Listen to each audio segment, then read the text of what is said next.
Welcome friends. मैं अनुभव राज एक बड़े अरसे के बाद आप लोग के बीच आया हूँ और आप लोग भी हैरान परेशान थे। लग रहा था आप लोगों को कि सर कोई अपडेट नहीं कर रहे हैं केस के रिगार्डिंग, रिक्रूटमेंट के रिगार्डिंग या अन्य चीज़ों पर कि क्या कुछ चल रहा है। तो मैं बता दूं आपको कि हमसे जितने फ्रेंड्स जुड़े हुए थे, जितने हमारे कोर सदस्य थे या और जो भी लोग डायरेक्टली फ़ोन पर बात हो रही थी हमारी, उनको सारी एक अपडेट्स मालूम था कि मेरी एक्टिविटीज़ क्या हो रहा है, मैं क्या कर रहा हूँ, क्या केस की स्टेटस है, क्या कितने केस फाइल्स हुए हैं, तो सारी चीज़ जानकारी था। क्योंकि मैंने पहले भी बताया था कि पूरे बिहार से इतनी पहले जैसा मेरे पास समय नहीं है कि मैं आपके साथ आकर के व्हाट्सएप चैट करूँ या हर फ़ोन कॉल लेकर के मैं आपको एक अपडेट करता रहूँ। पहली सी स्थिति हमारी थोड़ी बदली है, व्यस्तता हमारे जीवन में बढ़ा है, ज़िम्मेवारियों के साथ काम शुरू किया था, घर परिवार और सभी चीज़ को अकेले देखना पड़ रहा है। तो मैं समझता हूँ कि हमारे जो साथी हमसे जुड़े हुए थे, उनके द्वारा आप तक संवाद मिल रहा होगा। ना मिल रहा था, कोई जानकारी अपडेट्स नहीं हो पा रही थी, इसके लिए हम क्षमा प्रार्थी हैं। हम आज हर एक बिंदुओं पर आपसे चर्चा करेंगे। प्यारे नौजवान साथी, आप जब रिजल्ट प्रकाशन हुआ, तब पुनः आप हमारे साथ जुड़े। उससे पहले भी कई हमारी संघर्ष रहा है। पहले भी बहुत सारे लोग जुड़े हुए थे। मैं आज पूरी चर्चा से पूर्व हम चाहेंगे कि पूर्व की घटनाओं को एक-एक चीज़ को स्टेप टू स्टेप बता करके तब हम वर्तमान की घटना पर हम चर्चा करें, तो ज़्यादा आज की वार्ता या आपसे हमारी जो संवाद रखने की पहल है, वो फ्रूटफुल होगा। हम घटना को थोड़ा रिकॉल करते हैं 2011 से। 2011 ईस्वी में 0411 विज्ञापन बिहार एसएससी के द्वारा पब्लिश की गई। उस रिक्रूटमेंट प्रक्रिया में एक लंबे अरसे समय बीता। तो जब हमने स्टडी किया तो हमें 2 चीज़ की आभास हुआ, समझ में आया, जानकारी हुआ। ये जो समय का ड्यूरेशन लगा 2 साल, 4 साल, 5 साल, एक पूर्ण साजिश के तहत कुछ गद्दारों के कारण हुआ था। हम लोगों की सेशन उसमें एप्लीकेंट नहीं था। जो लोग एप्लीकेंट थे, हम लोगों की सेशन स्ट्रांग रूम के ताला तोड़ करके ओएमआर सीट चोरी करने नहीं गए थे। वो चोरी करना भी, विज्ञापन को फंसाना भी पूर्ण मन से और साजिश था।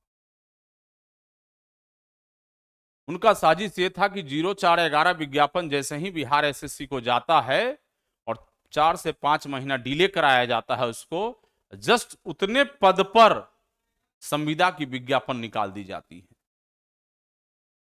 ये कहते हुए कि नियुक्ति प्रक्रिया में हो रही विलंब को ध्यान में रखते हुए इतने पदों पर संविदा की नियुक्ति दी जाएगी और जब वह विज्ञापन क्लियर हो जाएगा, संविदा समाप्त कर दी जाएगी। और यहीं से खेल का शुरुआत होता है बिहार में कनीय अभियंता की नियुक्ति प्रक्रिया में व्यापक स्तर पर खेल। कुछ खास वैसे मानसिकता के लोग जिनको रोजगार किस तरह से बिना मेहनत, बिना पढ़े, बिना परिश्रम किए हड़प लेने की तैयारी थी और अभी तक वो नाकाम है। अपनी कामयाबी के लिए एड़ी चोटी एक किए हुए हैं। सो उस विज्ञापन के लिए जब पहली बार एग्जामिनेशन 2012 में हुआ, व्यापक धांधली कराई गई। बहाली रद्द हो गई 13 में, 14 में जाकर के। 11 के संविदा विज्ञापन में ज्वाइन करने के बाद उन्होंने ये प्लान किया किसी तरह 2-4-5 साल संविदा पर निकल जाए। उसके बाद हम लोग एक नियमावली बनाएंगे, 5 अंक बोनस के साथ हमको रिक्रूटमेंट प्रक्रिया में बहाल किया जाए। अब तो हम किसी लायक नहीं रह गए, हम किसी योग्य नहीं रह गए। और हुआ भी सरकार स्तर पर अपनी पहुंच, पैरवी, पैसा, लेन देन जो भी हुआ करके लोगों ने 2015 में नियमावली बनाया मार्क्स बेसिस नियुक्ति प्रक्रिया का, जो कि एक बहुत बड़ा हास्यास्पद था ये पूरे बिहार प्रदेश के लिए कि जूनियर इंजीनियर की बहाली प्रमाण पत्रों के अंक के आधार पर होगा। जो भी बुद्धिजीवी वर्ग थे इस बात को सुनकर आश्चर्यचकित थे। इतनी वैकेंसी और बिना प्रतिस्पर्धा की रिक्रूटमेंट हो जाए, चयन हो जाए, अपने आप में एक चैलेंज था। सुन करके लगता था कि क्या करने जा रहे हैं लोग, कौन लोग आएंगे, कैसे लोग आएंगे। हमारी संघर्ष वहां से शुरू होता है। 15 वाली नियमावली को मैंने रद्द कराया। उस समय वर्तमान मुख्यमंत्री श्री जीतन मांझी जी थे, उनको मैंने संज्ञान में लाया सारी बातों को, तो उन्होंने कहा करी तो बहुत बड़ा अन्याय होने जा रहा है। जो गवर्नमेंट पॉलिटेक्निक में पढ़ने वाले बच्चे मात्र 65 रुपया सालाना फीस देकर के 3 साल में 195 रुपया फीस देकर के पढ़ाई किया, वो गरीब के बच्चे हैं, पिछड़े हैं, दलित हैं, अकालियत हैं, जो भी हैं, बैक बेंचर हैं, और उनको मेन स्ट्रीम से जुड़ने के लिए रोका जा रहा है। ये नियमावली को मैं वापस कराता हूं, और उन्होंने वापस कराया भी। लेकिन महज संजोग कहें, 2015 में पुनः माननीय मुख्यमंत्री जी की सरकार बन गई। नीतीश कुमार जी जो वर्तमान मुख्यमंत्री जी हैं, इनकी पुनः सरकार आ गई। उसके बाद इन लोग लगातार पुनः कोशिश करके दोबारा 2017 में नियमावली को बनवाया। पुरानी नियमावली से नई नियमावली में थोड़ी सी चेंजिंग लाई गई। 15 वाली नियमावली में 15 अंकों का इंटरव्यू की प्रावधान था, उसे समाप्त करके पूर्णतः अंक आधारित नियमावली को बनाया गया। 4 दिसंबर 2017 से 23 अप्रैल 2018 तक लगभग 123 दिन के आसपास धरना हमने कंटिन्यू दिया था इस विज्ञापन के नियमावली के खिलाफ। हमारे ही कुछ नौजवान साथी कहने लगे कि सर 6400 वैकेंसी 6300 है, ये कटअप हो जाएगा, तो ये कैटेगरी कटअप हो जाएगा, सबका सिलेक्शन हो जाएगा, आप अपने चक्कर में पड़े हैं। तो मैंने कहा कि यदि आप सभी नौजवान साथियों को ऐसा महसूस हो रहा है कि मैं अपने स्वार्थ में इस नियमावली के खिलाफ लड़ रहा हूं, कृपया कर मैं अपना कदम को वापस लेता हूं, और आप सभी का रोजगार हो जाए, इससे बड़ी मुझे लिए कोई खुशी नहीं होगा। 19 में विज्ञापन आई, कहीं कोई प्रतिक्रिया आप देख लीजिए नहीं मिलेगा, कोई कटाच, कोई प्रयास नहीं।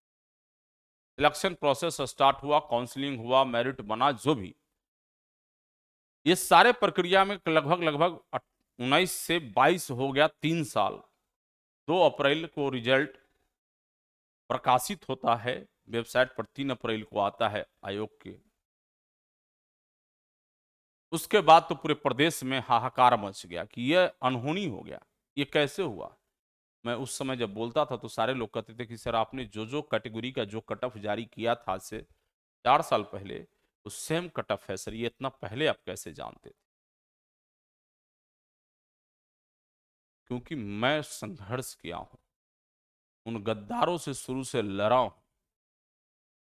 0411 विज्ञापन को क्लियर कराने के लिए बिहार एसएससी को मैं घेरा था। हमारे हजारों के छात्रों में संख्या में साथियों ने गेट में ताला मारा था, और कितनी प्रयास के बाद, नौकरी होना उनको है, धरना हम उनके लिए देते थे, वो ऑफिस में रहते थे और काम हम करते थे, और रिजल्ट को क्लियर कराया, एग्जामिनेशन को फेयर कराया। 2096 सीट में महज 850 लोग ही ईमानदारी पूर्वक सिलेक्ट हो पाए, बाकी सीट वापस लौट गई।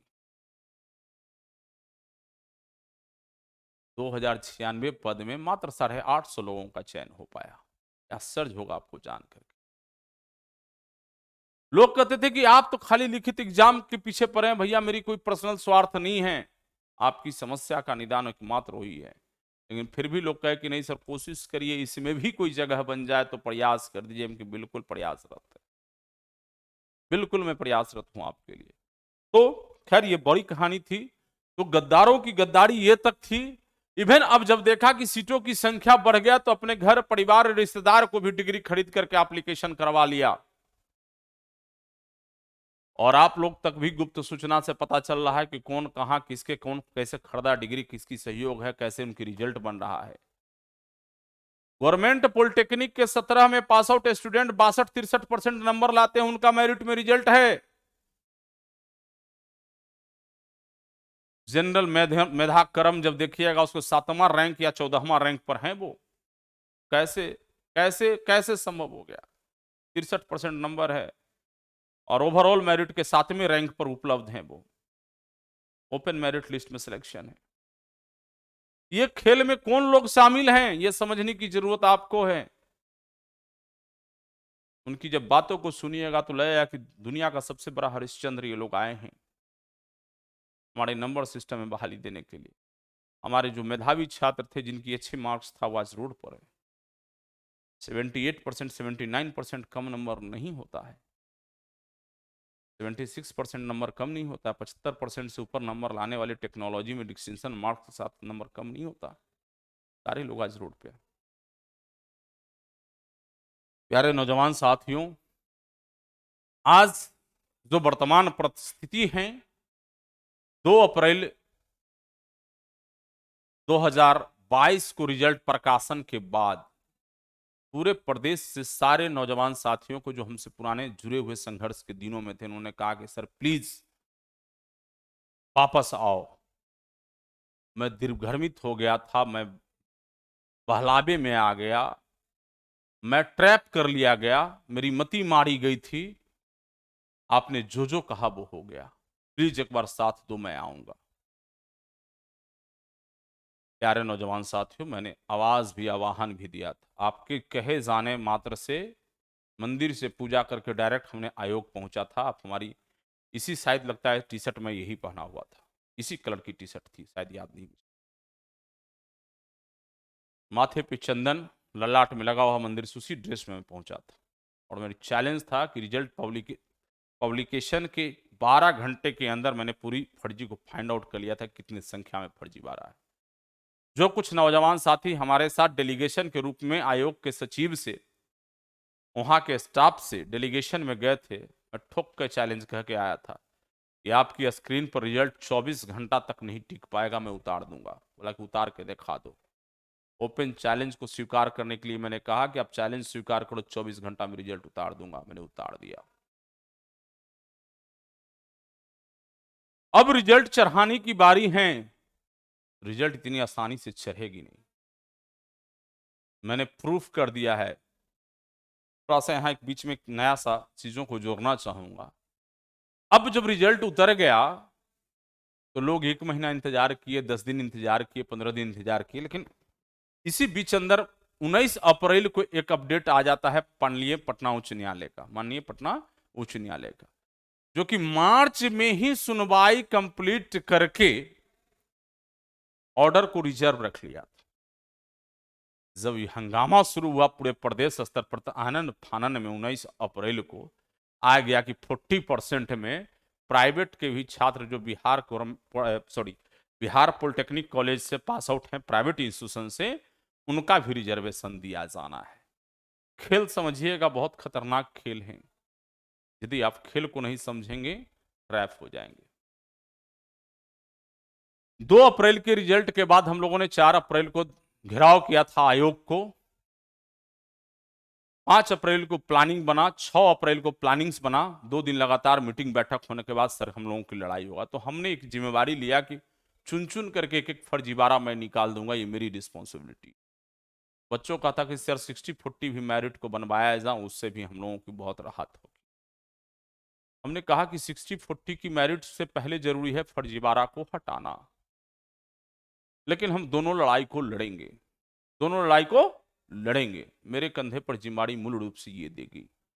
कुछ मैकेनिकल के नौजवान साथी या सिविल के ही और लोगों ने प्रश्न उठाया कि समकक्ष योग्यता में भी फर्जीवाड़ा हुआ है। समकक्ष योग्यता को ये लोग अलग तरीके से समझ करके फॉर्म को भरे और मेरिट में सिलेक्शन है। कोई कंक्रीट टेक्नोलॉजी है, कोई पीएचई है, इन्वायरमेंटल है, डिफरेंट डिफरेंट सिविल का भी। उसी तरह से मैकेनिकल ब्रांच में भी अन्य कई ब्रांचों से लोग डिप्लोमा करके, उसी के पार्ट्स हैं, मैकेनिकल टाइप ही पार्ट हैं, टूल्स से या अन्य बहुत सारा चीज मुझे ध्यान में नहीं है, जो कि हमने पिटीशन में जो केस फाइल किया उस पिटीशन में सारी चीजें डिटेल से हैं। सो उन लोगों के लिए भी हमने आवाज उठाया, उन लोगों की स्पेशली रिक्वेस्ट था। तो कई तरह का मामला आया, तो सारी चीजों को जब हमने एक्सरसाइज किया तो लगा कि विषय 8 हैं, 8 विषय पर पहल किया जाना चाहिए। तो टोटल पटना उच्च न्यायालय में 8 केस फाइल किए गए। हमारे टीम्स, हमारे फ्रेंड्स, हमारे सहयोगी, हमारे साथी जो आप लोग के बीच से ही आते हैं, और उसमें आप लोग भी होंगे जो कि बहुत सारा चीजों को जान रहे हैं। मैंने एक कहा था कि पिटिशनर हम जितना बनना होगा बनाएंगे। एक बड़ी पिटिशनर का 668 लोगों का एक लिस्ट पिटिशनर के साथ पटना उच्च न्यायालय में अभी तक के जो मेरी जानकारी में है सर्वाधिक पिटिशनर का केस फाइल की गई। वो माननीय उच्च न्यायालय के विचाराधीन में अभी मामला है, उसे विचार में बहुत जल्द लाया भी जाए। प्यारे नौजवान साथियों, अब जब गद्दारों को ऐसा एहसास हुआ कि ये हमारी गद्दारी समझ चुका है कि मुझे चीट करना है, तो थोड़ा सा इस पर और चीजों को मैं क्लियर करना चाहूंगा। वो अपने स्वार्थ के लिए जो हमारे प्यारे जूनियर थे उनको जरूरत लगा तो 17 सेशन पास आउट स्टूडेंट को अपने साथ कर लिए। उनसे जरूरत खत्म हुआ, आम की तरह चूस करके उनको फेंक दिया। आज वो बाहर है, रेस से बाहर है, आप सोच नहीं सकते। उनकी अपराध के चलते जो हमारे कोर मेंबर के भी सदस्य थे वो भी फंस गए उस ट्रैप में, क्योंकि बच्चा था, उसको समझ में नहीं आया, और रूलर टेक्नोलॉजी पढ़ा करके क्या क्या करके केस किए, केस करवाए, क्या हुआ पता नहीं, हम जान नहीं रहे थे। अपनी गलती कहें या सिस्टम की गलती कहें, चाहे जिन कारणों से वो सिलेक्शन प्रोसेस से ही बाहर हो। फिर लोगों ने कहा कि सर प्लीज मेरे लिए आप सोचिए। मैंने कहा कि मैं जब से कॉलेज में गया हूं और शुरू दिन से मैं जान रहा हूं कि civil engineering and civil rural engineering equivalent माना जाएगा, सरकार की पहले से ऑर्डर है। लेकिन अन्य ब्रांचों पर, अन्य जो हमारे ब्रांच हैं, जैसे कंक्रीट टेक्नोलॉजी हो, एनवायरमेंटल हो, पीएचई हो, ये सब अन्य ब्रांचों पर एक कहीं से बिहार सरकार के किसी भी नियमावली में समकक्ष योग्यता की चर्चा नहीं है। वो ट्रैप हो गए। फिर 18 पास आउट स्टूडेंट को फंसाया, उनको भी रख के चूस के छोड़ दिए, क्योंकि संजोग एक अच्छा मिल गया 18 को कि पीआरडी की बहाली आ गई। मैक्सिमम जो अच्छे नंबर वाले बच्चे थे हमारे 18 के सेशन के पास आउट, उनकी वहां सिलेक्शन हो गई। फिर देखा कि अच्छा तो ये भी निकल गया, अब क्या होगा, तो 2019 वाले बच्चों को ट्रैप किया। उनको इतने अच्छे तरीके से ट्यूशन पढ़ाया, सुबह शाम चाय पिलाया, बैठाया, डेली बुलाया, और उनको साथ लेता रहा। और 19 के बच्चों को भी हम कहेंगे उन्होंने नहीं समझा। क्या आज जो रिजल्ट प्रकाशित हुई थी 2 अप्रैल की, सारे 19 सेशन के पास आउट बच्चे हमारे सिलेक्टेड हैं। 100, 150, 200 बच्चों को छोड़कर, 300 बच्चों को। क्या 2019 में इतना ही बच्चे पास आउट थे हमारे बिहार गवर्नमेंट पॉलिटेक्निक से? क्या इतना ही रोजगार की उम्मीद के लिए संघर्ष कर रहे थे? मुझे जहां तक जानकारी है कि जो दिन रात सचिवालय में मोटरसाइकिल लेके दौड़ते रहे, प्रयास करते रहे आपकी बहाली को क्लियर कराने में, वो भी सिलेक्शन प्रोसेस से बाहर है। मुझे दुख तब हुआ बहुत ज्यादा, जिस बच्चे ने दिन न समझा, ना रात समझा, ना आंधी देखा, ना तूफान देखा, ना गर्मी देखा, ना बरसात देखा, ना जाड़े देखा। एक कॉल बजता था कि चलो जल्दी से आओ, ये काम, ये काम, ये काम, ये काम, उनसे पूरी करवाई गई। विधानसभा से लेकर विधायक तक जहां तहां सभी जगह अप्रोच कराया गया, और अपना मेधा कर्म जब बनाने की बारी आई, 40% में भी आरसीडी जहां जाकर के मिलेगा वहां जाकर उन्होंने ले लिया। यदि वो ईमानदार होते, गद्दार नहीं आज हमको कहना पड़ता, तो कहते कि भाई देखो रोजगार की समस्या बहुत बड़ा है। हम लोग 60% के मेधाक्रम जो कि नियावली में 60% भरे जाने के पश्चात ही 40% की मेरिट बनाना था, और पूरी बड़े स्तर पर खेल करके इन्होंने सिस्टम को मैनेज करके, पैसे का खेल हुआ, पावर का खेल हुआ, या जो खेल हुआ मैं नहीं कह पाऊंगा पब्लिक डोमेन में, और इन्होंने अपना जहां जगह समझा कि आरसीडी हमको यहां आके मिलेगा, इस कैटेगरी में मिलेगा, वहां जाके उन्होंने प्राप्त कर लिया। क्या बिहार के अभियंत्रण विभाग जो है सिर्फ आरसीडी ही डिपार्टमेंट है? क्या आरसीडी डिपार्टमेंट की सैलरी ज्यादा थी? क्या वेतनमान ज्यादा थी? नहीं। उनकी यह मानसिकता दर्शाता है कि पूरी तैयारी कर चुके हैं कि हमको एक बार भगवान मौका दे दे उस विभाग में जाने का, लूट के कोठी भर देंगे। उनको जन कल्याण से कोई मतलब नहीं। जिनकी ऐसी मानसिकता है तो आपके लिए कितना सोचेंगे मुझे नहीं पता। नौजवान साथियों, हम लगातार अपने टीम को लेकर के 2 अप्रैल के बाद, चाहे वो न्यायिक प्रक्रिया में केस फाइल करने की प्रोसेस हो, केस की सुनवाई की प्रक्रिया है, जैसा कि आपने देखा बीच में 1 महीना कोर्ट छुट्टी में भी था। लगभग लगभग हम लोगों का केस सभी फाइल करते करते कोर्ट छुट्टी हो गया था। कुछ केस फंस भी गया था जो कोर्ट खुलने के बाद भी फाइलिंग हुआ। लेकिन कई केसेस जो हैं गर्मी छुट्टी से पहले ही हम लोगों ने केस फाइल कर रखा था। अभी वो पेंडिंग है न्यायिक प्रक्रिया की सुनवाई के लिए। तत्परता है, 1 हफ्ता 2 हफ्ता 10 दिन 15 दिन 20 दिन के अंदर सुनवाई हो जाएगी। लगातार हमारी कोशिश जारी है। जब हमारी संघर्ष को उन्होंने देखा कि अब तो न्यायालय में ये टिकने नहीं देगा, तो रास्ता और मार्ग को बदला। थोड़ा सा मैं बता देना चाहता हूं, आपके स्क्रीन पर कुछ चीजें दिख रहा है। हमारी जो संघर्ष रहा है शुरू से, आप अपने स्क्रीन को बहुत अच्छे से देखेंगे, एक शब्द एक लाइन लिखा हुआ है, कर्जालय से कचहरी, सड़क से सदन तक संघर्ष जारी रहेगा। कर्जालय से कचहरी, सड़क से सदन तक संघर्ष जारी रहेगा। मैं पहले भी 2018 में ये नीचे आपको दिख रहा होगा, यहां आप देख रहे होंगे, मैं बैठा हूं ये बिहार पॉलिटेक्निक छात्र संघ, जो मेरे द्वारा स्थापित किया गया पॉलिटेक्निक, गवर्नमेंट पॉलिटेक्निक के बच्चों की आवाज के लिए एक ऑर्गेनाइजेशन था, जो मैंने स्टेबल किया था। 2014 में इसको मैंने बनाया था। व्यवस्था से लड़ने के लिए मैं समझ चुका था कि संगठन और संघ की आवश्यकता होगा इस व्यवस्था से लड़ने के लिए, जो कि दमनकारी नीतियों पर काम कर रही है। प्यारे नौजवान साथी, ये सड़क से लेकर सदन तक हमारी लड़ाई उस दिन भी थी और अब आज भी होगा।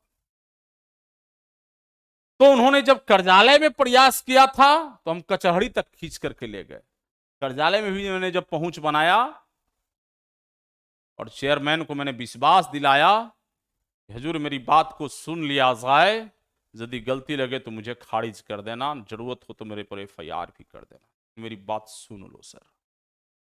ये साबुत है और ये प्रूफ है। लोग कहते हैं कि क्या प्रूफ है आपको जो फर्जीवाड़ा हुआ? ये तो टेक्निकल एरर है। आप सुन रहे होंगे, कई बच्चों ने मुझे लिंक भेजा है यूट्यूब का। यूट्यूबर जो नए नए यूट्यूब चैनल हैं, न्यूज चलाते हैं, पता नहीं क्या न्यूज है, मालूम नहीं किस टाइप का न्यूज चलाते हैं, मुझे नहीं पता, लेकिन उनके न्यूज जो है मैंने देखा, ये टेक्निकल गड़बड़ी हुई है, डाटा एंट्री ऑपरेटर की गलती है। भाई साहब, बाला मुरुगन साहब को मैं सलाम करता हूं, वाकई वो ईमानदार आईएएस हैं। और थोड़ा बहुत आप लोगों में भी पढ़े लिखे लोग होंगे। आईएएस बनने के लिए क्या पढ़ना होता है, कितना जतन और कितना मेहनत करना होता है, मैं समझता हूँ ये थोड़ा बहुत ज्ञान होगा तो समझ में आता होगा। उस आईएएस को मैंने झुठला दिया आपके हिसाब से, आपके हिसाब से मैंने उनको ठग दिया। कुछ काबिल नौजवान गद्दार साथी कहते हैं कि आयोग ट्रैप में आ गया। उनके द्वारा मैंने सुना, बहुत आश्चर्यचकित किया कि गद्दारी की भी सीमा इतनी हद तक पार है कि हमारे संघर्ष और प्रयास से आयोग ट्रैप में आ गया। आयोग में बैठे सारे लोग बेवकूफ थे। चेयरमैन आईएएस नहीं है, क्या वो पढ़े लिखे इंसान नहीं है? तो दुर्भाग्यपूर्ण है उनकी यह शब्द। आयोग कोई ट्रैप में नहीं आया, आयोग के पास प्रूफ है, बजाबते। सारे सरकार की अभियंत्रण विभाग हैं, सभी के प्रिंसिपल सेक्रेटरी, मिनिस्टर, एक एक स्टाफ को मालूम है प्रूफ के साथ कि फर्जीवाड़ा किस स्तर पर और कैसे किया गया। रिजल्ट निकाल के दिखा दो, मैं ठोक के चैलेंज करता हूं। रही बात सड़क पर संघर्ष का, तो मुझसे ज्यादा रिकॉर्ड आपका नहीं है संघर्ष का। और अपने जो बेरोजगार नौजवान साथी हैं, उनको आज इस वीडियो के माध्यम से मैं बताना चाहता हूं, आज तक वो सड़क पर उतरे नहीं थे, आज सड़क पर आ गई। इससे आप समझ लीजिए कि उनकी बेचैनी क्या है, वो किस हद तक बेचैन हैं आपके संघर्ष से, आपके प्रयास से, ये आप समझ सकते हैं। आज तक उन्होंने रोड पर नहीं आया था। प्यारे नौजवान साथी, आपसे हमारी आग्रह है, आप एकजुट रहें, अफवाह में नहीं आए। एक एक पैसे की हिसाब उन्होंने कहा है आपसे क्षमा चाहेंगे, उन्होंने कहा है आपसे कि पैसा लेके सो गया, पैसा है आपका खा गया। मार्केट में वकील उपलब्ध हैं, वो ओपन जगह पर बैठते हैं। कितने केसेस हमने फाइल किया, क्या मैंने फीस पे किया, बहुत साथी हमारे साथ जाकर के फीस पेमेंट किए। अंधकार में कोई चीज नहीं, सिर्फ रणनीति के तहत बहुत सारा चीजों को गौण रखा गया कि यदि हम पब्लिक कर देंगे तो हमारी जो प्रयास है उसमें अरंगा डालने, अड़चन डालने के लिए वो तत्परता से तैयार है, जो कि आपको पॉक कर रहे हैं, उसका रहे हैं, उंगली कर रहे हैं। देखो क्या हुआ अभी तक, अरे अभी तक क्या हुआ, उसका नतीजा गर्दनी बाग आप पहुंच गए। अभी तक हमारी संघर्षों की प्रयास क्या है, उसका नतीजा है कि आज आप गर्दनी बाग पहुंच गए। आज तक आपको ऑफिस से फुर्सत नहीं मिला था, छुट्टी लेके सीएल तीएल लेकर के धरना देना पड़ रहा है। तो मैं आप आज इस वीडियो के माध्यम से पुनः मैं कहना चाहता हूं कि अब आर पार की लड़ाई होगी, सामने सामने की लड़ाई होगी। आप सड़क पर पहुंचोगे तो मेरा रिकॉर्ड है 123 दिन पर सड़क पर बैठ के आंदोलन करने की। इस जन्म तो तुम्हारे इस रिकॉर्ड को तोड़ नहीं पाओगे। मैं पहुंच रहा हूं पुनः वापस संघर्ष के लिए आपके साथ रोड पर। पैरेलल लड़ाई होगा। आपको फर्जीवाड़ा नहीं दिख रहा था, मैं चिल्ला चिल्ला के गर्दनी बाग के धरती से सरकार के कान तक आवाज पहुंचा दूंगा कि फर्जीवाड़ा क्या है और किस स्तर से है और कैसे आपने किया है, एक एक प्रूफ के साथ। चिंता मत करो, मैं आ रहा हूं। आप सदन में प्रश्न उठाओगे तो सदन में भी मेरा भी संघर्ष तुम्हारे साथ रहेगा। तो सड़क से सदन तक लड़ाई साथ चलेगा। कार्यालय में यदि तुम्हारी पहुंच पैरवी है तो मेरी भी पहुंच पैरवी अब हो गई है। कल तक मैंने सोचा नहीं था, लेकिन अब मैं सोच लिया हूं कि तुम्हारे यहां भी मात दे दूंगा।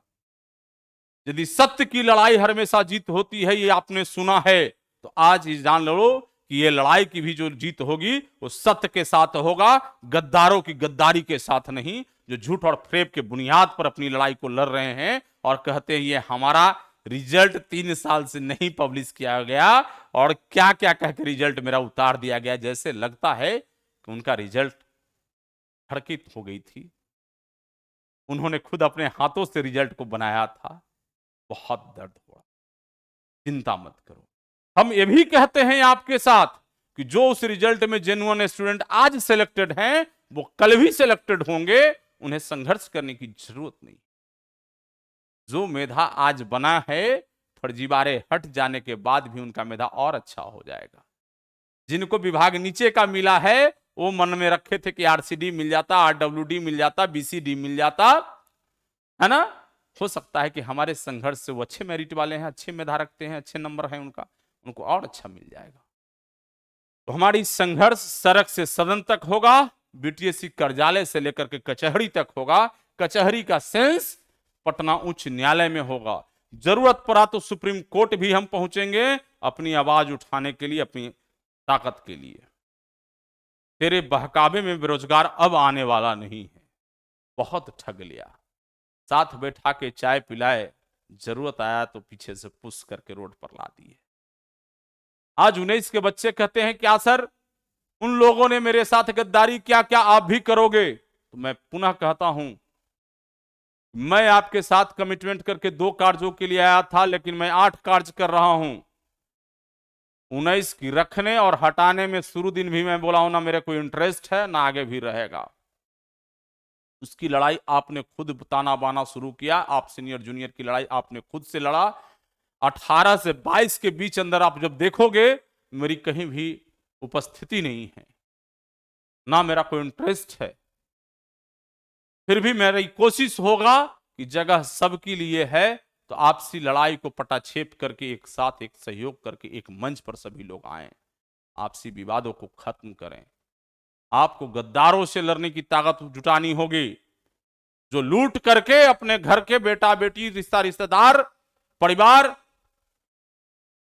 की जगह बनाने की तैयारी कर रहे हैं। सचिवालय के अंदर में बैठे हुए उतने बड़े बड़े अहंकारी अधिकारी लोग जो कि बच्चों को अच्छा शिक्षा ज्ञान नहीं दे सके। हमारी लड़ाई छोटी नहीं है। आप सिर्फ समझ रहे हो कि सिर्फ संविदा से मैं लड़ रहा हूं, तो यह गलत है। आप पूरी व्यवस्था से लड़ रहे हो। संविदा वाले एक एक पात्र हैं इस खेल का, बड़े बड़े पात्र स्क्रीन के पीछे हैं, दिख नहीं रहा है आप लोगों को। सो गरीब के नौजवान साथियों, नौजवान आप लोगों से मेरा आग्रह है, गरीब के बेटा हैं, पहाड़ को सीना फाड़ करके मार्ग बनाने वाले हैं हम लोग। बिहार की धरती से दशरथ मांझी का आपने सुना होगा, जब तक तोड़ेंगे नहीं तब तक छोड़ेंगे नहीं। पहाड़ का सीना फाड़ दिया भैया, मोहब्बत का वो पैगाम लिख दिया। और पटना से नहीं, गया से लेकर दिल्ली तक पहुंच गया वो आदमी, सदन तक अपनी अधिकार की आवाज को लेकर के। मैं भी आपके साथ वादे के साथ कहता हूं, मुझे जरूरत लगा तो सुप्रीम कोर्ट भी पहुंचूंगा मैं। लड़ाई इतनी आसान नहीं है। जो लोग मुझे कहते थे कि 15 दिन में रिजल्ट आ जाएगा, कितना 15 दिन उनको मैंने बिता दिया।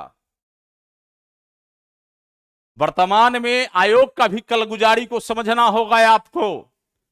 बिहार टेक्निकल सर्विस कमीशन द्वारा कितनी विज्ञापन की क्लियरेंस हो गई, रिजल्ट बन गया, टेबल कुर्सी नहीं घटा। अब तो टेबल कुर्सी खोज रहे हैं सिर्फ कनीय अभियंता की काउंसलिंग के लिए। अब यह पता नहीं कि उनकी तैयारी क्या चल रहा है, क्या सारे स्टूडेंट को पुनः काउंसलिंग कराएंगे या कोर्ट के आदेश पर जो प्राइवेट वालों को अलाउ किया गया है उन्हें काउंसलिंग कराएंगे। जब तक वो काउंसलिंग लिस्ट प्रकाशित नहीं करते हैं तब तक ये भविष्य की गर्भ में बातें हैं। हमें बहुत ज्यादा परेशान होने की जरूरत नहीं है। हम लोग शनिवार, आज थोड़ा सा ये सुन लें ध्यान रख करके, आज की दिन जो मुझे वीडियो को देख रहे हैं, बृहस्पतिवार है, कल शुक्रवार है, मतलब परसों से गर्दनी बाग में सारे बेरोजगार नौजवान जो पटना में रह रहे हैं, गांव में रह रहे हैं, लाठी डंडा लेकर के, सतुआ लेकर के, नीमक मिचाई लेकर के, गरीब का संस्था है भैया, गरीब का रोजगार की बात हो रही है भैया, आप घर से निकलिए। हमारी प्रयास आपको उस रोड पर बैठने के लिए टेंट कैंप, पानी की व्यवस्था जरूर की जाएगी हमारे तरफ से, हमारे संगठन की तरफ से। हमारे नौजवान साथी जो आप लोग के बीच से ही आते हैं उनके द्वारा आप पटना में होल्ड करिए। सड़क की लड़ाई सड़क पर होगी, सामने प्रश्न होगा तो सामने जवाब होगा। सदन की लड़ाई सदन में होगी। कोई एक विधायक मुद्दा उठाएंगे तो दूसरे विधायक उसके जवाब देने के लिए भी तैयार रहेंगे। न्यायालय में यदि केस करोगे तो केस पे भी हम जवाब देने के लिए तैयार हैं। हर परिस्थिति में तुम्हारे से दो हाथ करने के लिए तैयारी कर लिया। तो आज की इस वीडियो को सभी बेरोजगार नौजवान साथी, जो हमारे नौजवान साथी एलआरसी डिपार्टमेंट में संविदा पर कार्य कर रहे हैं उन्हें, जो हमारे नौजवान साथी पंचायती राज विभाग में रोजगार कर रहे हैं उन्हें, सब तक इस संवाद को पहुंचाएंगे और मुंहतोड़ जवाब। अब डरने की जरूरत नहीं है, छुपने की जरूरत नहीं है, अब तो चीजें सामने दिख रहा है। अब तो लोग मंच से दिख रहे हैं कि कौन लोग सामने लड़ रहे हैं। पहले तो पर्दे के पीछे लड़ते थे और कहते थे मेरी इसमें कोई इंटरेस्ट नहीं है, मेरा तो जब होगा तो हो ही जाएगा। अब तो वो स्क्रीन पर दिख रहे हैं सभी जगह कि कौन लोग हैं, किनकी कलगुजारी है, सारे लोग अब आ चुके हैं। लड़ाई मजबूती से होगी, लड़ाई व्यवस्था से है, किसी व्यक्ति से नहीं। लड़ाई किसी पर्सन से नहीं है। आपकी मांग सरकार से है अपने तरीके से, हमारी भी मांग सरकार से है अपने तरीके से। सरकार सभी की है। आप अपने मुद्दों पर कायम रहें, मैं अपने मुद्दों पर कायम रहूंगा। आप अपनी चालाकी को दिखाएं, मैं अपनी चालाकी को। संघर्ष विधि द्वारा स्थापित, विधि में हुई गड़बड़ी के खिलाफ। एक नौजवान साथी ने मुझे कहा, विधि द्वारा स्थापित उन मानकों के तहत सिलेक्शन प्रोसेस हुआ जिसमें कहीं कोई गलती नहीं है। मैंने उनको यह भी कहा, उसी विधि द्वारा स्थापित उन मानकों में कई ऐसे मानक उनके द्वारा बनाए गए जिसमें काफी सारा गड़बड़ी है। जिसके तहत आज बड़े स्तर पर फर्जीवाड़ा हुआ। मैं उन साथियों को, उन नौजवान दोस्तों को मैं कहना चाहता हूं, विधि द्वारा स्थापित उन सभी संस्थानों में हमारी आवाज गूंजेगी, वहां तक मैं आवाज पहुंचाऊंगा। जो कि सामने आपके स्क्रीन पर दिख रहा है, विधानसभा, बीटीएससी आयोग, पटना उच्च न्यायालय और विधि द्वारा स्थापित अधिकार के तहत ही व्यक्ति की अभिव्यक्ति की आजादी है, तो सड़क से भी हम आवाज उठाएं। तो नौजवान साथियों, मैं समझता हूं कि आपको आज की इस वीडियो में सारी आपके डाउट्स क्लियर हो गया। केस कई लाइन में है जो कि सुनवाई के लिए लिस्ट पर हैं, कंसोलिडेटेड लिस्ट में है, बहुत जल्द आ जाएगा, लिस्ट पर सुनवाई भी होगी बहुत जल्द। इन कृपया कर पब्लिक डोमेन में केस से संबंधित कोई अभी चर्चा तत्काल ना करें, जिससे आपकी ही नुकसान हो जाएगा। हमें कहिएगा, कुछ लड़के आज मांग रहे थे, मैंने वो सभी पिटिशनर का लिस्ट जारी कर दिया, लेकिन केस नंबर डिस्क्लोज मैंने नहीं किया। आपकी नुकसान हो जाएगी, आपकी परेशानी बढ़ जाएगी। आप यदि इस पर चर्चा करना चाहोगे, आप बहुत दिक्कत में आ जाएंगे। ये आपको फंसाने की तैयारी है, आपको उसका करके वो अपना काम निकालना चाह रहे हैं। सो प्लीज भरोसा किए हो, परिणाम तक पहुंचाएंगे। तो मैंने शुरू भी कहा है कि खेलम न खेले देम, खेलवे बिगाड़ देम।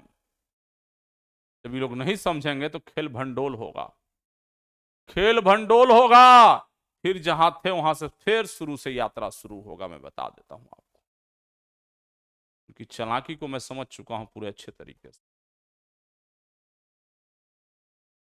इसलिए चिंता ना करें। तो मिलेंगे बहुत जल्द। अब हम कोशिश करेंगे कि हम रेगुलर अपडेट करें, क्योंकि हमारी जो प्रयास था, इनकी नाको दम मैंने छोड़ा दिया। 3 महीना में ठोक का कहा कि अगले 15 दिन में रिजल्ट ले लेंगे। ठीक है, अगले 1 महीना का टाइम दिया, तुम्हारी ताकत है तो रिजल्ट निकलवा के दिखा दो। इसलिए मैं चुप था, क्योंकि हमारी लगातार संघर्ष कार्यालय में, न्यायालय में कंटिन्यू हो रहा था। अब तो बातें आ गई सड़क पर, होगी लड़ाई। तो हम लोग शनिवार से कंटिन्यू कर रहे हैं संघर्ष को। आप सभी लोग आमंत्रित हैं, जो हमारे बेरोजगार नौजवान असफल साथी हैं इस रिक्रूटमेंट प्रोसेस से। और रविवार को एलआरसी और पीआरडी के सभी नौजवान साथियों को मैं आमंत्रण करता हूं आज इस वीडियो के माध्यम से, मास की संख्या में आपकी उपस्थिति गर्दनीबाग में होगी, और अपनी उपस्थिति दर्ज करा करके यह दिखाइए कि हम लोग एकजुट हैं। आवाज दो, हम एक हैं, आवाज दो, हम एक हैं। एकता में बल है, हम संघर्ष करेंगे, अपने परिणाम तक पहुंचेंगे। जय हिंद।